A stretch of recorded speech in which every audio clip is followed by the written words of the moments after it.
हे पिता, मैं प्रार्थना शुरू करूंगा इस तरह से। मैं तेरा थैंक्स करता मुझे बुलाने के लिए, अपनी दया मुझ पे प्रकट करने के लिए। तूने मुझे बुलाया, अपना वायदा मुझे दिया, अपनी प्रतिज्ञाएं मुझे दी जो बहुमूल्य है। मैं तेरे इस वचन को पढ़ता हूं जो सामर्थी, कितना आनंदित करने वाला वचन है कि तेरा वंश पृथ्वी पर पराक्रमी होगा। अब मेरे बेटे को छू, मेरी बेटी को छू, उन्हें पराक्रमी कर। जितनी आदतें पराक्रमी ना होने के लिए उन्हें मजबूर करती, वो आदत जाए। वो दारू की है, वो नशे की है, लड़कियों की है, वो जाएंगी कि नहीं जाएंगी बताओ।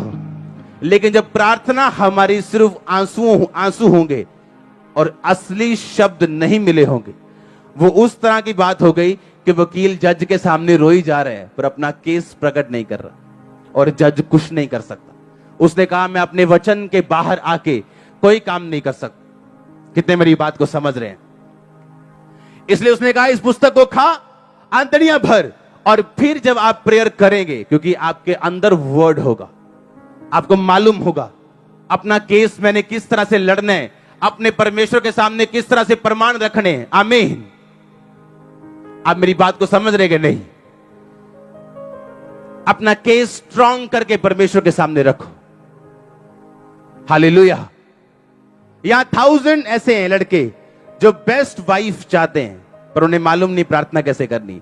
भजन संहिता 128 में लिखा, तेरी पत्नी फलवंत दाखलता सी होगी, पर कभी प्रेयर नहीं की। तेरे बच्चे जलपाई के पौधे से होंगे, कभी प्रेयर नहीं की। नीति वचन 3 में लिखा, अपनी संपत्ति के द्वारा परमेश्वर की प्रतिष्ठा करना, अपने पहले फल उसके घर में देना। तेरे रस कुंडों से नया दाख मधु उमड़ता रहेगा, तेरे खत्ते भरे और पूरे रहेंगे। पर अगर वचन माना नहीं होगा, मैं वचन क्लेम कैसे करूंगा? पहला फल दिया नहीं, टाइथ दिया नहीं, ऑफरिंग दी नहीं, तो यह वचन पूरा कैसे होगा?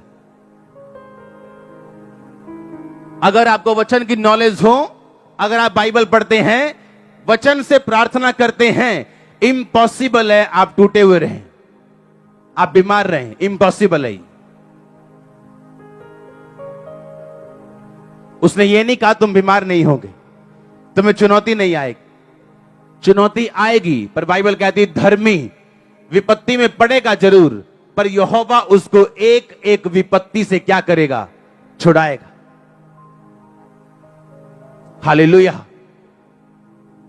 उसने कहा, जब हम नीति वचन 3 पढ़ते हैं, उसने कहा तू अपनी समझ का सहारा ना लेना, वरन संपूर्ण मन से यहोवा पर उसी को स्मरण करके सब काम करना, वो तेरे लिए सीधा मार्ग निकालेगा। ये एक वचन अगर आप इससे प्रार्थना करें, आप इस तरह बुद्धि खुलेगी आपने कौन सा बिजनेस करना है, क्योंकि उसने कहा मैं तेरे लिए सीधा मार्ग निकालूंगा। कौन से कॉलेज को ज्वाइन करना है आपको परमेश्वर बताएगा।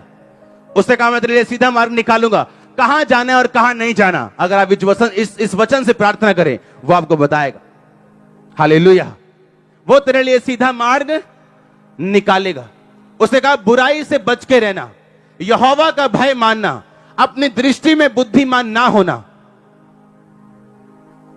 उसने कहा ऐसा करने से तेरा शरीर भला चंगा, तेरी हड्डियां पुष्ट रहेंगी, मॉइस्चर रहेगा उनमें, वो सूखेंगी नहीं, ग्रीस खत्म नहीं होगी। और आप जानते नहीं वचन में क्या क्या लिखा।